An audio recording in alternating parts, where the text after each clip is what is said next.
Have you ever seen such beauty hundreds of feet in the air? Then join me as I explore more of terrific Turkiye.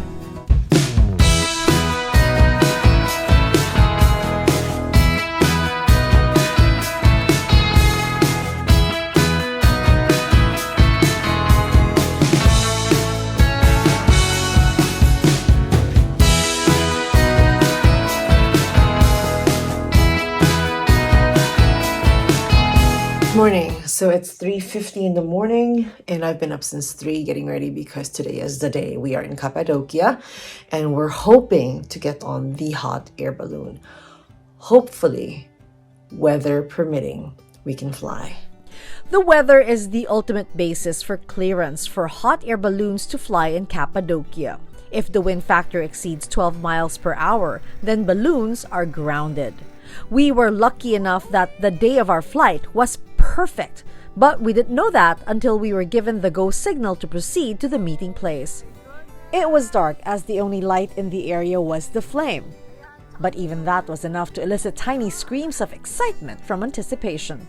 Our basket could accommodate around 30 people, so I made sure to climb into my target spot, the corner compartment, for the best view of Cappadocia's unique landscape.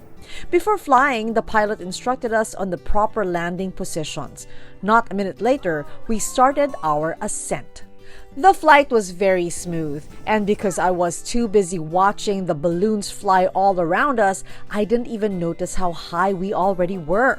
It was beautiful up there, and watching the sunrise while up in the air, absolutely priceless. I seriously cannot get enough of this view. It's beautiful. There's so many balloons up top. Hot air balloon flights happen any time of the year depending on the weather, but the best times are during spring and fall. Around 200 balloons fly daily, which means at any given calm early morning in Cappadocia, there are about 2,000 to 3,000 people in the sky. As for pictures, well, there really is no bad photo or video up there, but I do have an advice for nice solo pictures.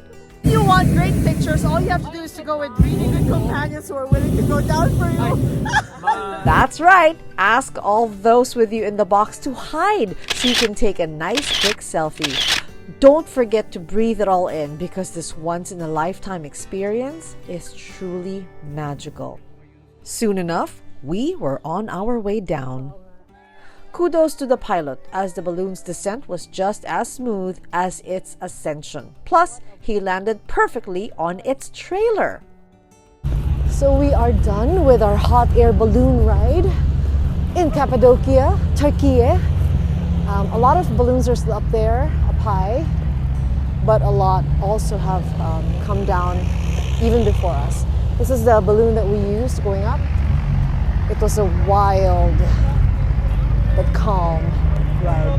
It's been beautiful. Wow, what an experience. So if you're coming to Turkey, don't forget to go to Cappadocia. It's so well worth the effort. After the perfect landing, we had a small celebration. Not only do you have a balloon ride, you also have champagne. Oh wait, juice. Cheers.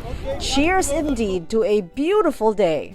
All the participants were also given certificates by the balloon company to commemorate the experience. Going back to our cave hotel, the Temeni Evi, there was another champagne breakfast waiting for us with a gorgeous spread on the roof deck. Just look at the view. After breakfast, our first stop was the Goreme Open Air Museum. The word Göreme means you cannot see here, and Christians gave this town its name as they hid in this area from prosecution from the 4th century onwards. The area itself is a rocky settlement that was a center of religious and cultural activities for Christians during the Byzantine period. It is where we can find some of the best preserved examples of Byzantine rock-cut architecture and frescoes in the world, with artworks dating back to as early as the 10th century. The museum houses several churches, chapels, and monasteries featuring artworks that mirror the different periods they were created. Outside the churches, it is a wide open space with some uphill climbing, plus steep stairs. But people with mobility issues would still have a lot to explore.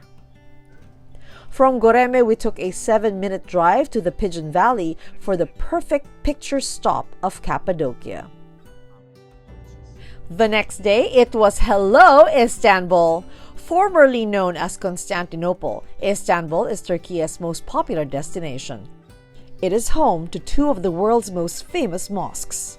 And this one behind me with the 6 minarets, that is the Blue Mosque. And then if you turn around, right here, that is the Hagia Sophia, or they call it here Hagia Sophia. These two mosques are separated by Sultanahmet Park, and a few steps away from them is the Topkapi Palace. The Topkapi Palace was the primary residence of the Ottoman sultans for almost 400 years. Its construction ran from 1453 to the 19th century. Now the palace is a museum with many exhibits within. 2 hours isn't quite enough to visit everything, so I suggest you zero in on what is most interesting to you. I went to the Museum of Imperial Clothing, where the costumes of the rulers, as well as their wives and children, are displayed in all its opulence. I also went to the Museum of Calligraphy and the Imperial Council Hall. As you can see, I'm already on my 4th courtyard. They do have a lot of courtyards here. But the thing is, although it's very wide, although it's expansive, people can actually rest in the middle of the plaza. It's like they can pick a grass and lie on it and just stay there. So you can walk, see the sights, rest, walk again, and then if you're really up to it, you can walk towards the sea. That's the Bosphorus.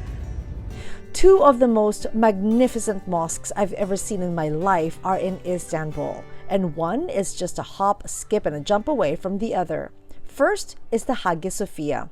Built in the year 537 AD, it served as a Greek Orthodox Christian church until it was converted into a mosque, then into a museum in 1935, then turned back again into a working mosque in 2020.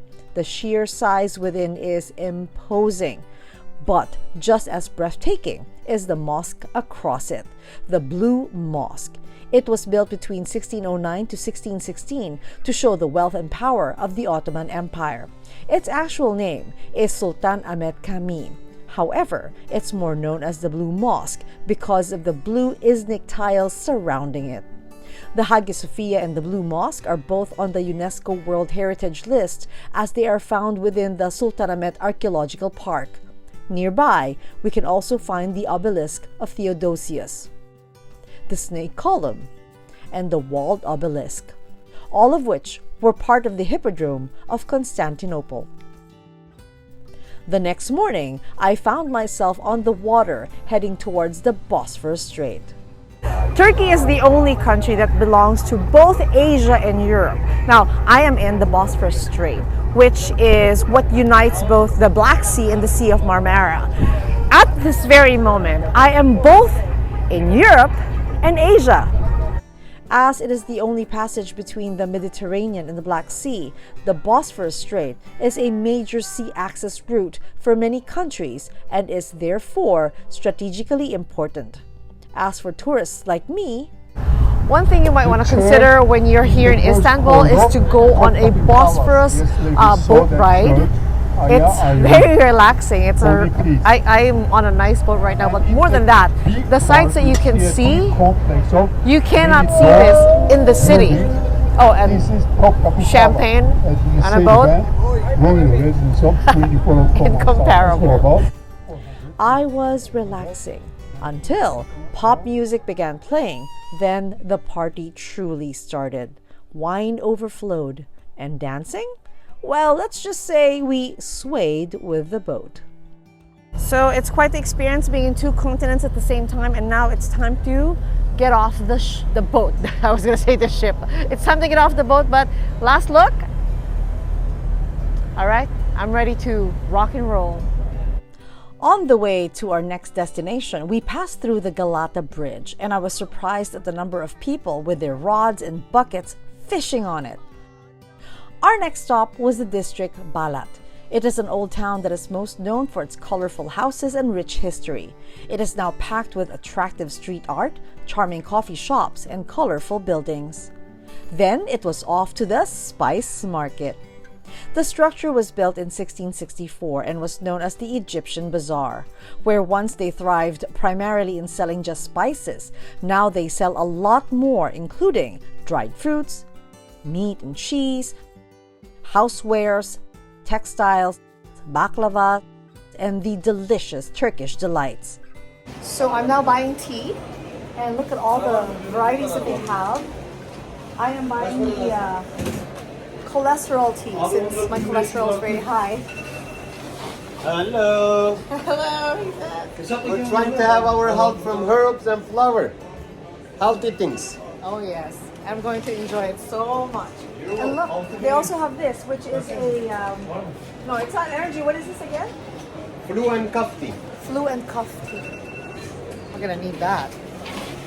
The best part is that they let you taste as much as you want, so I ended up just taking home everything I bought as I was stuffed after my short visit there. So I'm trying Turkish delight and it's delicious. This is the pomegranate one. There's a lot of versions here that you can buy. And they have the chocolate covered almonds and all that. I'm also buying dried fruit because I love dried fruit. It's yummy. If I was overwhelmed at the spice market, imagine how I felt at the Grand Bazaar. With over 60 streets and 4,000 shops, plus store sellers calling out to you, it could get too much. Since I already got all the food I could possibly pack in my luggage at the spice market, I just decided to zoom in on other things.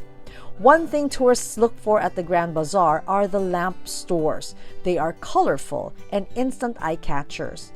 I noticed though that many lamp stores have posted signs of no photos allowed.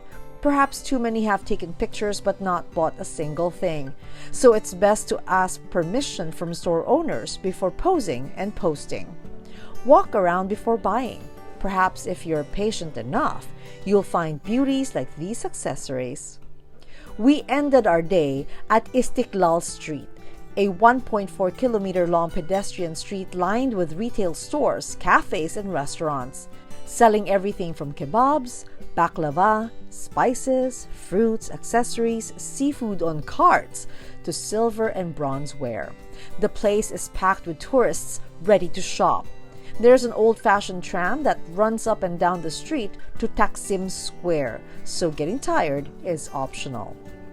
Our last day at Istanbul was spent at the Galata Tower.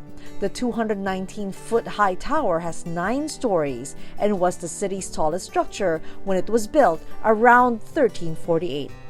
Going up the tower is easy. We took the elevator to the 6th floor and walked up 2 more flights. The 8th floor is where we find the panorama balcony encircling the top of the tower, which gives the best view of the city of Istanbul. Going down is more of a challenge as the elevators are only for going up, so everyone walks down the stairs passing through the museum on the lower levels of the tower. The passageway is a bit narrow and people with claustrophobia may find it challenging, but the stairs are not steep. So that is it. That is the end of my 9-day adventure here in Turkiye. Turkiye, you have been amazing. Thank you. Teşekkürler.